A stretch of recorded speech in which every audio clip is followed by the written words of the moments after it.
अनपेक्षित प्रेम भाग 33। पायल बराच वेळ विचारात गुंग होती। गाडी चंद्रपूरच्या रस्त्याला लागली। पायलला रस्ता ओळखीचा वाटू लागला। पायलने बॅग चेक केली।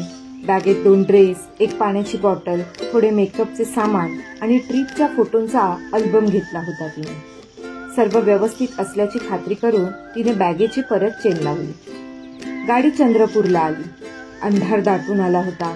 थोडे चालावे लागणार होते, पण तिला त्याची फिकीर नव्हती। उतरल्यावर तिथल्याच एका दुकानातून तिने थोडीशी मिठाई घेतली, तसेच नंदिनीसाठी खाऊही घेतला।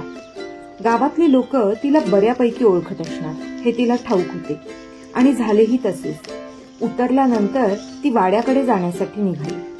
तोच एक माणूस तिच्या जवळ आला आणि म्हणाला, तुम्ही वाड्यावर चाललात जणू? होय। द्या तुमचं सामान, मी येतो संगट। तुम्हालाही तिकडेच जायचं आहे? नाही जी। कशाला तुम्हाला उगाच त्रास? त्रास कसला?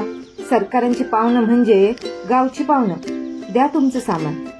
पायलने बॅग त्याच्याकडे दिली, पर्स तेवढी हातात ठेवली आणि ती त्याच्या मागोमाग चालू लागली। तसा तिला रस्ता माहिती होता। अंधारात चालावे लागणार याची तिने आधीच तयारी केली होती। पायल वाड्यावर पोहोचली। समोर झोपाळ्यावर आबासाहेब आणि इतर कोणी बसले होते। पायलला पाहून त्यांना आश्चर्य वाटले। तिची बॅग घेऊन आलेल्या माणसाने आबासाहेबांना नमस्कार केला व तो निघून गेला। तुम्ही? या या। पायल पुढे झाली। तिने आबासाहेबांना वाकून नमस्कार केला। कसे आहात आबासाहेब? आम्ही ठीक। आबासाहेबांनी विचारले, तुम्ही एकट्याच आला की आणखीन कोण आहे सोबतीला? नाही, कोणी नाही, मी एकटीच आले। बरं बरं, आतमध्ये जा, निवांत बसा। हो आबासाहेब, असे म्हणून पायल आत वळली। बायजाने तिला पाहिले आणि ती आईसाहेबांना सांगायला धावली, आईसाहेब, त्या पाहुणेबाई आल्यात। आता यावेळेला कोण पाहुणेबाई आले? असं म्हणत आईसाहेब बाहेर आल्या। पायलला पाहून त्यांना आश्चर्य वाटले। त्या म्हणाल्या, पायल तुम्ही? विश्वासच बसत नाही, तुम्ही आलात? कालच आपण फोनवर बोललो होतो तेव्हा येण्याबद्दल काही बोलला नव्हता। माझे येणे अगदी अचानक ठरले। म्हटले पोस्टाने पत्रिका पाठवण्यापेक्षा समक्ष नेऊन द्यावी। अरे वा वा, सोबतीला कोण आलाय?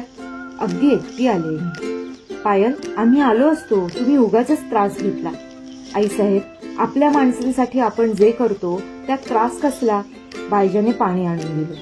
घ्या पाणी घ्या। बायजा, चहा टाक। वैजी। पायलने पाणी घेतले। लागोपाठ चहा आला। चहा घेतला तोच आईसाहेब म्हणाल्या, पायल, हातपाय धुणार ना?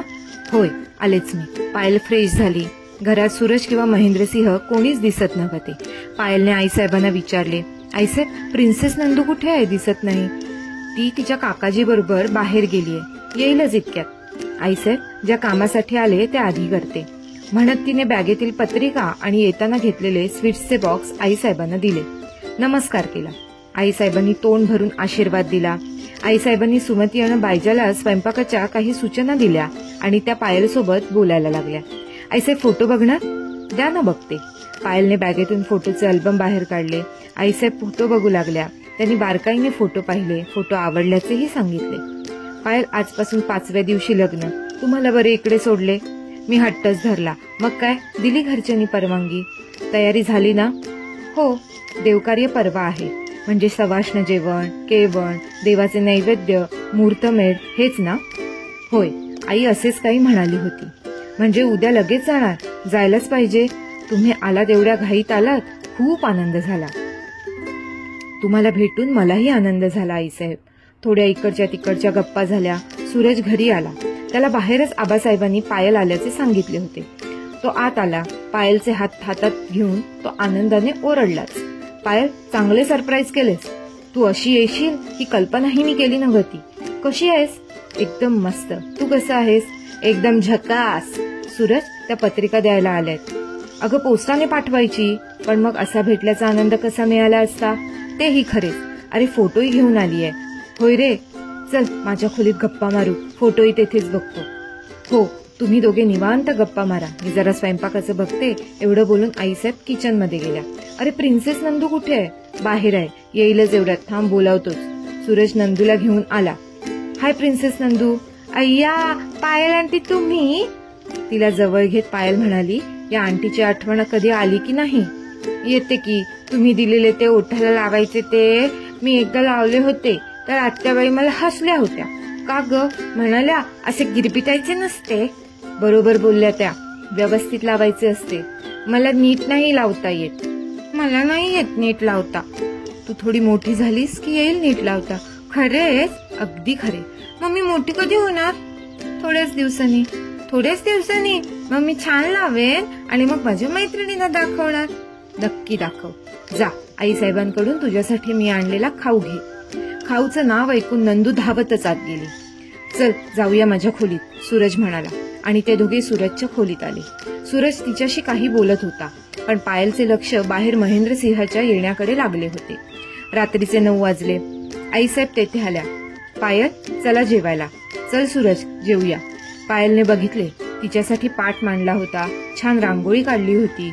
इतरांनाही आज टेबलाऐवजी पाटच मांडले होते. आज आबासाहेबांच्याच पंक्तीत पायलला वाढले होते. पायलने पाहिले. आईसाहेबांनी तिच्या ताटात वरण भात, वाटाण्याची उसळ, पुरणपोळी, गुलाबजाम, पापड, लोणचे, कोशिंबीर, कटलेट, शेंगदाण्याची चटणी, ताक, सोलकढी एवढं सर्व वाढले होते. आईसाहेब, हे काय? हे आमच्या घरचे केळवण. तुम्ही अचानक आलात तेव्हा गडबडीतले केळवण. याची काही आवश्यकता नव्हती. असू दे, बसा तुम्ही. पायल पाटावर बसली. आजूबाजूला पाट होते त्यावर आबासाहेब, सूरज, नंदू, आईसाहेब बसल्या. म्हणजे अजून महेंद्रसिंह आला नव्हता. थोड्याच वेळात आईसाहेबांनी बरेच प्रकार केले होते. पायलला त्यांचे खूप कौतुक वाटले. पायलला जेवण आवडले. तिने ते आवर्जून आईसाहेबांना सांगितले. आबासाहेबांनीही तिची विचारपूस केली. जेवण आटोपली. अजूनही महेंद्रसिंह आला नव्हता. शेवटी न राहून पायलने सूरजला विचारले, सूरज, तुझे दादासाहेब आले नाहीत अजून? अगं, दादासाहेब 2 दिवसांसाठी बाहेर गावी गेले. सूरजचे हे वाक्य ऐकले आणि पायलचा सारा उत्साहच मावळला. ज्याच्यासाठी आलो तोच घरात नाही. आपले येणे वाया गेले. आपल्या नशिबातच नाही की काय त्याचा गैरसमज दूर करणे. कदाचित तसेच असेल. नाहीतर सोनलला तरी तसा खोडसाळपणा करण्याचे कसे सुचले असते. ती मनातून खूपच नाराज झाली. कोणाशी काही बोलावे असे तिला वाटेना. सूरज, झोपायला जाऊ? आज थकले बघ. आईसाहेबांना विचारतो तुझी कुठे सोय करणार ते. एक सुचव, त्या गेस्ट रूम मध्ये नको. त्यापेक्षा तुमच्या दादासाहेबांची रूम आज मोकळीच आहे, तिथे झोपू. जरूर, चल. अरे, प्रथम आईसाहेबांना तरी सांगून ये. आत्ता येतो. सूरज आईसाहेबांना विचारायला गेला आणि पायलला स्वतःचे आश्चर्य वाटले. आपण चक्क त्याच्या खोलीत झोपण्याचे ठरविले आणि सूरजला सांगूनही टाकले. आता आईसाहेब काय म्हणतात कोण जाणे. त्यांना नाही आवडणार ते. आपले चुकलेच. आपण तसे म्हणायला नको होते. ती विचार करीत होती. सूरज तेथे आला आणि म्हणाला, चल झोप जा. कुठे? वर दादासाहेबांच्या रूम मध्ये. खरंच? ओके, तर मग good night. Good night and sweet dreams. खट्याळपणे हसत सूरज म्हणाला. एवढे हसायला काय झाले? 5 दिवसच राहिलेत. प्रसादची खूप आठवण येत असणार. त्याच्याशिवाय दुसरे काहीच सुचत नाही. गंभीर चेहरा करून पायल म्हणाली. काय झाले पायल? अशी उदास का झालीस? खरेच रे, मला खूप टेन्शन येते बघ. कधी कधी त्याचा विचार आला की सूरज, अरे त्याचे आणि माझे पटेल का रे? तो स्वभावाने कसा असेल? पायल, तू स्वभावाने एवढी चांगली आहेस की तुझे कोणाबरोबरही पटेल. फक्त आमच्या दादासाहेबांना सोडून. त्यांना सोडून? का रे? का कोण जाणे. पण 1-2 वेळा दादासाहेबांसमोर तुझा विषय झाला आणि ते तुझ्याबद्दल थोडेसे नाराज वाटले. थोडे कटूही बोलले. काय म्हणाले ते माझ्या लक्षात नाही, पण त्यांना तुझे काहीतरी खटकले आहे हे लक्षात येते.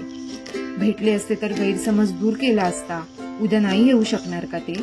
आजच संध्याकाळी गेलेत. उद्या बहुतेक नाही येणार. सूरज, प्लीज त्यांना सांग ना. मी तशी ना. सॉरी पायल, मी दादासाहेबांचे तुला सांगायला नको होते. उगाच तुझे मन दुखावले गेले. जाऊ दे तो विषय. मला सांग, सगळी तयारी झाली लग्नाची? हो, झालीये बाबा. आम्ही 3 दिवसांनी येणारच होतो. पण मला वाटले असते ना, आपण साधी पत्रिकाही पोहोचू शकलो नाही म्हणून तर आले. पायल, झोप आता तू. मी जातो. बरंय, बाय. सूरज सिंह त्या रूम बाहेर पडला. पायलने रूम मध्ये नजर फिरवली. हीच ती रूम ज्या रूम मधून महेंद्रसिंहने मला जायला सांगितले होते. हीच कॉट. या कॉटवरचे बेडशीट, पिलो कव्हर. आपण झोपलो होतो म्हणून महेंद्रसिंहने बायजाला काढून टाकायला सांगितले होते. तेव्हाही गैरसमज झाला होता आणि आताही तेच. समोर महेंद्रसिंहचा फोटो होता. त्याच्याजवळ गेली पायल. महेंद्रसिंहाच्या तेजस्वी डोळ्यात पाहत ती म्हणाली, माझ्या डोळ्यात बघा महेंद्रसिंह, तुमच्याबद्दल फक्त आदर आहे, खूप आदर. तुम्ही मला खूप आवडता. आणि तुम्हाला मी खोटारडी कशी वाटले? माझ्या डोळ्यांनी तुम्हाला काही सांगितले नव्हते? माझ्या कवितेत तुम्हाला समजले नव्हते? आठव तुझी येता मनी ही कविता फक्त तुमच्यासाठी होती, फक्त तुमच्यासाठी. त्यातील प्रत्येक ओळ, प्रत्येक भावना सच्ची होती आणि ती तुमच्यासाठीच होती. तिने त्याचा तो फोटो टेबलावरून उचलला. ती कॉटवर आडवी झाली. महेंद्रसिंहाचा फोटो तिच्या हातात होता. महेंद्रसिंहाला जे सांगायचे होते ते ती वेडी ते सारं त्याच्या फोटोला सांगत होती. रडत होती, बोलत होती, निर्जीव फोटोवरून हात फिरवत होती. तिचे आक्रंदणारे मन महेंद्रसिंहाच्या फोटो पुढे मोकळे होत होते. महेंद्रसिंह, प्लीज तुमच्या मनातला माझा राग काढून टाका. मला ते सहन होत नाही. तुम्ही मला कधीच समजू शकणार नाही. वाटले होते चंद्रपूरला येऊन तुमची समजूत काढावी, पण इथेही तुम्ही मला हरवले. न सांगता आले तरीही तुम्ही दूर गेलात. महेंद्रसिंह, तुम्हाला कधी माझ्या भावना कळाव्यात हीच माझी इच्छा होती. जाऊ दे, कदाचित ते सुख माझ्या नशिबात नसेल. पायल रडत होती. तिच्या डोळ्यातील आसवे टपटप त्याच्या फोटोवर पडत होती. तिने पाहिले तिचे पडलेले अश्रू त्याच्या डोळ्यात पडल्यासारखे, जणू त्याचा फोटोही रडतो आहे तिच्याबरोबर. पायलला तरी कुठे माहिती होते तिच्यासाठी त्याच्याही डोळ्यात अश्रू आहेत. तिने आपल्याला असे समजावे हे दुःख त्याचेही हृदय पोखरत होते. माणुसकीवरचा त्याचा विश्वास उडतोय हे कुठे तिला ठाऊक होते. दुःख दोन्हीकडे होते. दोघांचेही हृदय तळमळत होते. पण हे पायलला कोण सांगणार? महेंद्रसिंहालाही हे कसे समजणार होते? श्रोते हो, पायल आणि महेंद्रसिंहाच्या जीवनात ही गैरसमजाची दरी निर्माण झाली आहे. ती भरून काढण्यासाठी पायल आटोकाट प्रयत्न करत आहे, पण तिच्या मर्यादा तिच्या पायातल्या बेड्या झाल्या आहेत. त्यामुळे आता महेंद्रसिंह हा गैरसमज दूर करण्यासाठी काय करेल यावर पुढील कथा आधारित आहे. दोघांनाही अजून प्रेमभावनेची जाणीव होत नाही आहे आणि हीच या कथेची खासियत आहे. तर श्रोते हो, या कथेचे पुढचे भाग पाहण्यासाठी आवर्जून चॅनलला सबस्क्राईब करा. अजूनही 71% प्रेक्षक वर्ग या कथेचा आस्वाद तर घेत आहेत, पण चॅनलला सबस्क्राईब करत नाही. कृपया चॅनलला सबस्क्राईब करा. या कथेचा पुढचा भाग पाहण्यासाठी खाली दिलेल्या लिंकवर क्लिक करा. इथे तुम्हाला पुढचा भाग मिळून जाईल. तसेच चॅनलवर नवीन असाल तर चॅनलला सबस्क्राईब करा आणि पुढील व्हिडिओचे नोटिफिकेशन त्वरित मिळण्यासाठी बेल बटन ऑन करा. कथा आवडली असल्यास लाईक, शेअर आणि कमेंट करा. तुमचा प्रतिसाद आमच्यासाठी खूप महत्त्वपूर्ण आहे.